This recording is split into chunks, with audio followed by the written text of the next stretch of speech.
जय श्री कृष्ण। अध्याय 6 ध्यान योग। सार। Point number 1। फल की आसक्ति के बिना कर्तव्यों का पालन करने वाले ही सन्यासी तथा योगी हैं। सांसारिक संकल्पों का त्याग किए बिना कभी कोई योगी नहीं बन सकता। ये भगवान जी ने इस अध्याय में क्लियर किया हमें कि हमें कर्म करके फलों की इच्छा त्याग करना है। ट्रू सेंस में सन्यासी या योगी होना ये नहीं है कि आपने कपड़े बदल दिए हैं। It's about the internal change. क्या आपने कर्म करके निष्कामता लाई है? क्या आप फलों की इच्छा का त्याग कर रहे हो?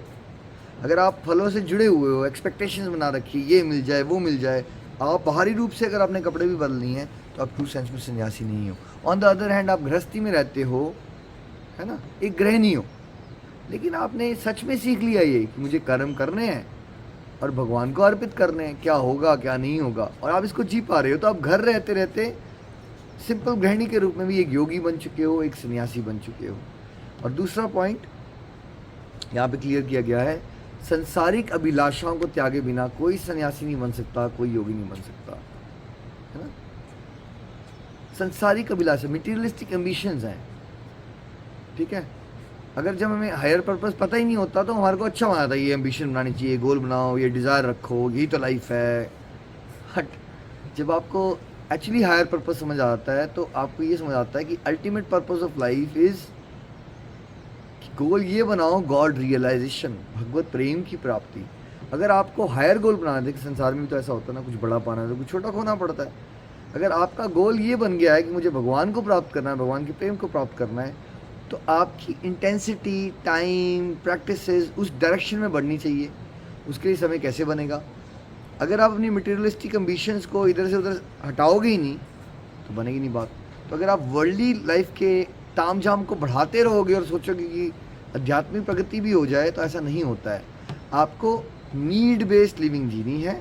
जितना ज़रूरत है उसके लिए संसार में अपनी ड्यूटीज़ करो, और जो स्पेयर टाइम बचता है उसमें वो ड्यूटीज़ भी डिवोशनली करो, और जो स्पेयर टाइम बचता है उसमें अपनी स्पिरिचुअल प्रोग्रेस का और जगत कल्याण वाली एक्टिविटीज़ को बढ़ाइए। Point number 2। मन ही हमारा मित्र व शत्रु भी हो सकता है। जिसने मन को काबू कर लिया, मन उसका मित्र है, और जो ऐसा ना कर पाए, मन उसका शत्रु बना रहेगा। क्लियर शब्दों में भगवान ने बताया कि मन ही हमारा दोस्त भी हो सकता है और मन ही हमारा शत्रु भी हो सकता है। बट मैक्सिमम लोगों के केस में फ्रेंड्स, ये मानसिक रोग, ये डिप्रेशन, ये चिड़चिड़ापन, ये बिना मतलब के क्रोधी होना, मतलब मन हमारा शत्रु बना हुआ है ना? और हमें उसको मित्र बनाना है। जो मन आपका कहे आज नाम जाप कर ले, आज जगत कल्याण कर ले, चल आज भागवत गीता पढ़ ले, वो तो मित्र बन गया। और जो ये कहे आज पार्टी कर ले, आज पी ले, आज फालतू की टीवी देख ले, आज टाइम बर्बाद कर दे, आज किसी की निंदा कर ले, वो क्या हो गया? वो आपका दुश्मन हो गया, ठीक है। अब अगर आपने घर में डॉग रखा तो आपको ट्रेनिंग तो देनी ही पड़ेगी उसकी। ऐसा थोड़ी वो नेचुरली हैंडशेक भी कर लेगा आपके साथ, और सड़क में घुमाने लेके जाओगे तो उस ट्रैक पे चलता रहेगा। वैसे ही आपका माइंड है। अब आपको समझना है कि उसको ट्रेन करके मित्र बनाना है, उसको हायर टेस्ट देना है, और वहाँ पे रेगुलरली आध्यात्मिक अभ्यास का रोल आता है। तो सत्संग, साधना, सेवा, सदाचार में मन लगे या ना लगे, आपको वो करना पड़ेगा। फिर एक स्टेज आती है जब मन नियंत्रण में आता है और मन आपका मित्र बन जाता है। Point number 3। मन को जीतने वाला शांति प्राप्त कर परमात्मा में लीन रहता है। वह सुख दुख, सर्दी गर्मी एवं मान अपमान आदि में एक सा रहता है। जिसने मन को नियंत्रण करना सीख लिया है, एक्चुअली उसी को शांति मिल सकती है। तो हम मटीरियलिस्टिज्म में जब होते हैं तो हम क्या सोचते हैं? पैसे से शांति मिलेगी, गाड़ियों से शांति मिलेगी। नहीं, मन जब प्रभु से जुड़ गया, वो मित्र बन गया, तो मन शांत हो जाएगा। और उस अवस्था में क्या होगा? समभाव को आप अचीव कर लोगे, चाहे सुख आए, चाहे दुख आए, या लाभ हो या हानि हो, बिकॉज आपका मन नियंत्रण में आ गया है। देखिए, किसी ने कमेंट मारा आपको 15 साल पहले, आज आप दुखी हो रहे हो, तो प्रॉब्लम उस कमेंट में थी या प्रॉब्लम ये है कि आपका मन जो है वो उस विचार को छोड़ ही नहीं रहा है? तो कमी किस में हुई? हमारे मेंटल कंट्रोल पे हुई। जब मन नियंत्रण में आ गया तो तो हल्का सा वो थॉट आया, यार उसने मुझे ऐसे कहा, कोई बात नहीं, जाने दो, तो यू कुड लेट गो। तो वो दुख क्यों हुआ था? बिकॉज आप उस बार उस नेगेटिव विचार का चिंतन कर रहे थे, मन नियंत्रण में आ गया, तो आप चिंतन भगवान का कर रहे हो, आपके पास टाइम ही नहीं है। ठीक है, उसने बोला यार, ठीक, खत्म हो गई बात, और आप इस तरह से क्या होता है, समभाव को अटेन कर लेते हैं।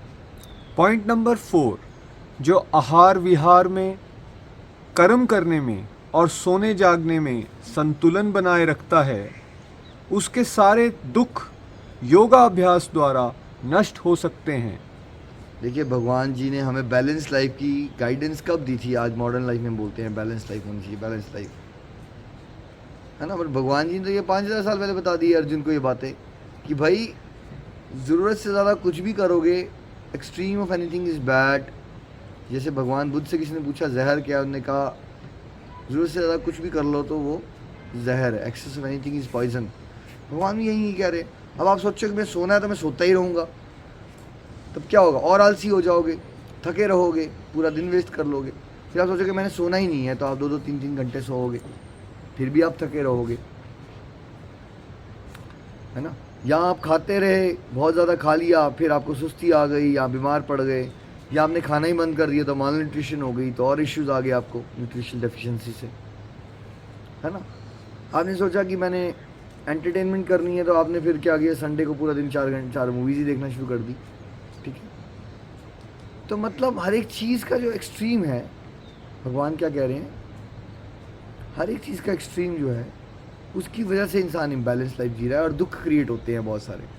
लेकिन अगर इस तरह का योगा अभ्यास करोगे तो एक बिगिनर के लिए, देखिए हायर स्टेजेस जो होती है ना, उसमें क्या होता है कि फॉर एग्जांपल एक हाई लेवल पे योगी जो होते हैं, भगवान से बहुत जुड़े होते हैं, वो अगर 2 घंटे भी सोएंगे ना, तब भी वो फ्रेश रह सकते हैं। बट एक एवरेज बंदे को 6 से 8 घंटे फॉर एग्जाम्पल चाहिए। तो सिंपल वर्ड्स में बिगिनर के लिए स्पिरिचुअलिटी क्या है, डिवोशन क्या है, कि वो बैलेंस लाए अपनी ज़िंदगी में। हमारे गोलक एक्सप्रेस के सारे मॉडल्स क्या सिखा रहे हैं? कंप्लीट हेल्थ हैप्पीनेस मॉडल, थोड़ा सा में स्पिरिचुअल हेल्थ, थोड़ा mental health, physical health, family health, financial health, या ABCD मॉडल, अंदरूनी Kurukshetra, basic family life, career, destructive to devotion, सारे के सारे क्या सिखा रहे हैं? बैलेंस ही सिखा रहे हैं। तो बैलेंस होगा तो भगवान जी क्या कह रहे हैं, योगा अभ्यास से आप अपने सारे दुखों को नष्ट कर सकते हो। देखिए, कुछ दुख आते हैं हमारे आज के गलत रॉन्ग डिसीजंस और बैड लाइफस्टाइल की वजह से, जैसे ज़रूरत से ज़्यादा खाना, ईटिंग आउट बहुत करना, यानी कि आप बीमार पड़ोगे।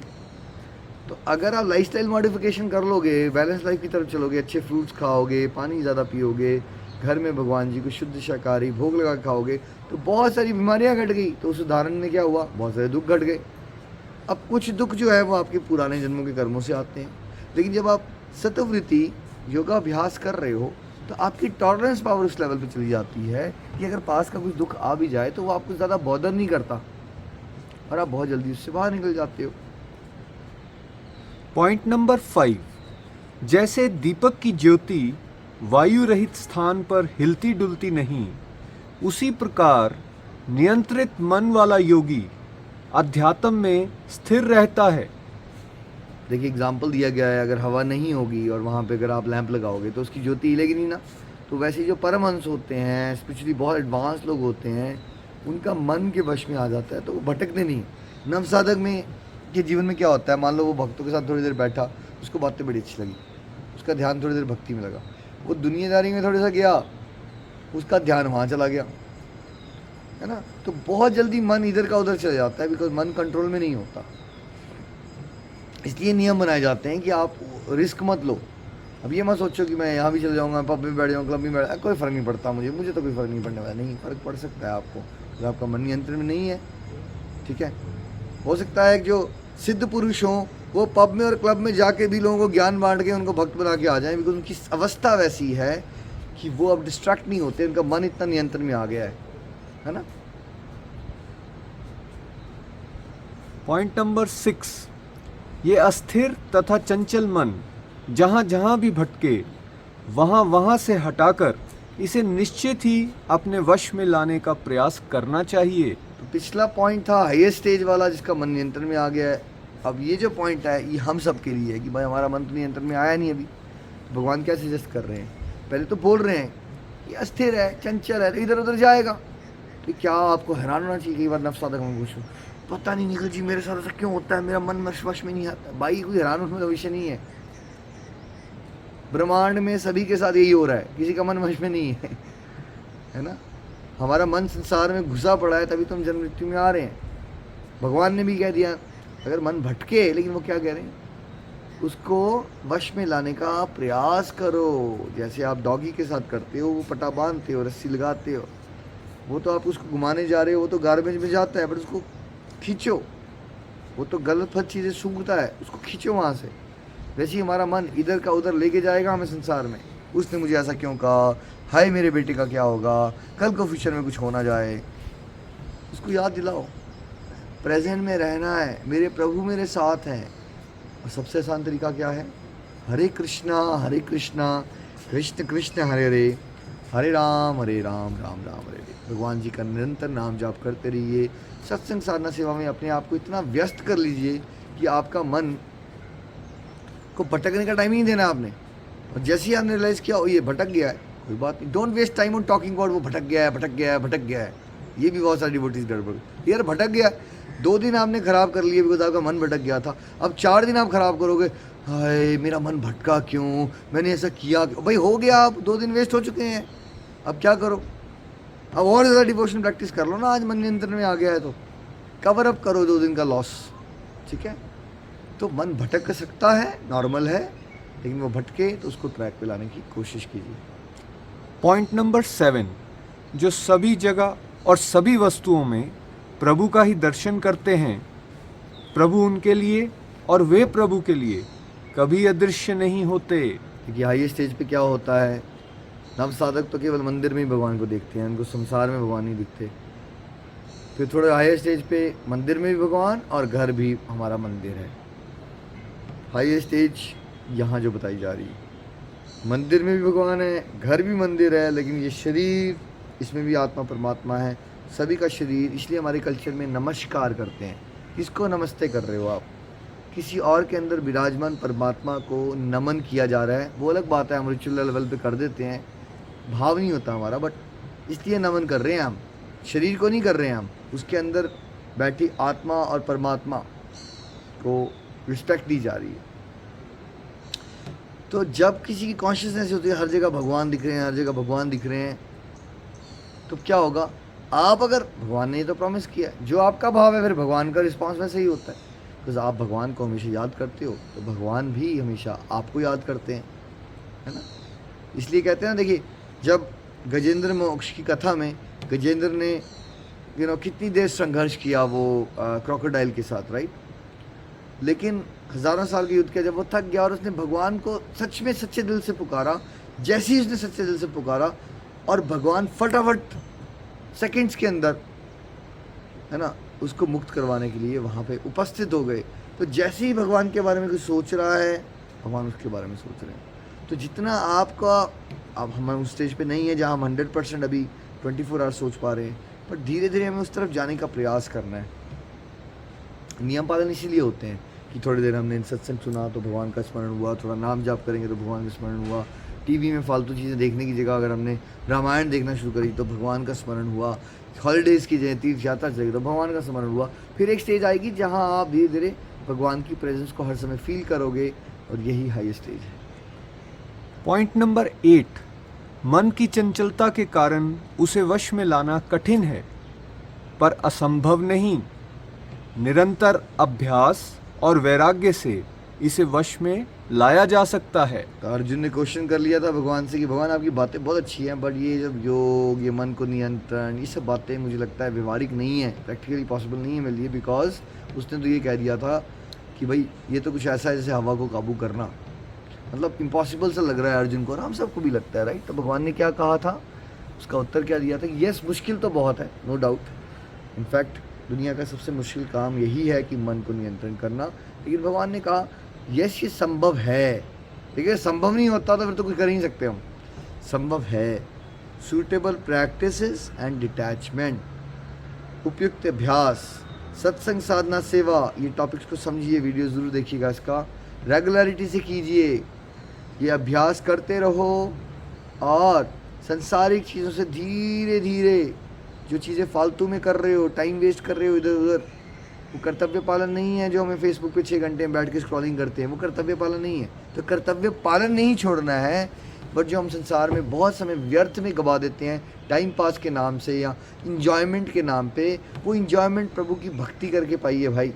तो उससे क्या होगा, संसारिक चीज़ों से वैराग्य लाइए और प्रभु की भक्ति के टाइम को विद एज बढ़ाइए। तो होगा क्या, धीरे धीरे आपका मन नियंत्रण में भगवत कृपा से आना शुरू हो जाएगा।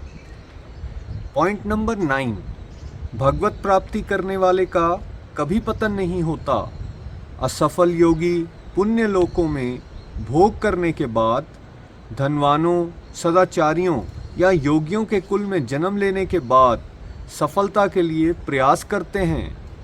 अर्जुन ने क्वेश्चन ये पूछा था कि भगवान उन लोगों का क्या होता है जो आपके रास्ते पे चल पड़ते हैं श्रद्धा से, लेकिन फिर संयम खो देते हैं और भटक जाते हैं। तो भगवान ने उत्तर दिया था कि पहले तो उनका पतन कभी नहीं हो सकता, पहले उनको मैं अच्छे लोक देता हूँ, वो पुण्यों का सुख भोगते हैं, उसके बाद वो अच्छे परिवारों में, धनवान कुलों में या योगी पुरुषों के घरों में जन्म लेते हैं, और जहाँ से उन्होंने अपनी जर्नी पिछले जन्म में छोड़ी होती है, फिर उनका कुछ ऐसा होता है कि उनको पूर्व जन्मों की चेतना मिलती है और वो नेचुरली भगवान की तरफ अट्रैक्ट हो जाते हैं, और फिर वो अल्टीमेटली बहुत जन्मों के कठिन परिश्रम के बाद भगवत धाम को प्राप्त करते हैं।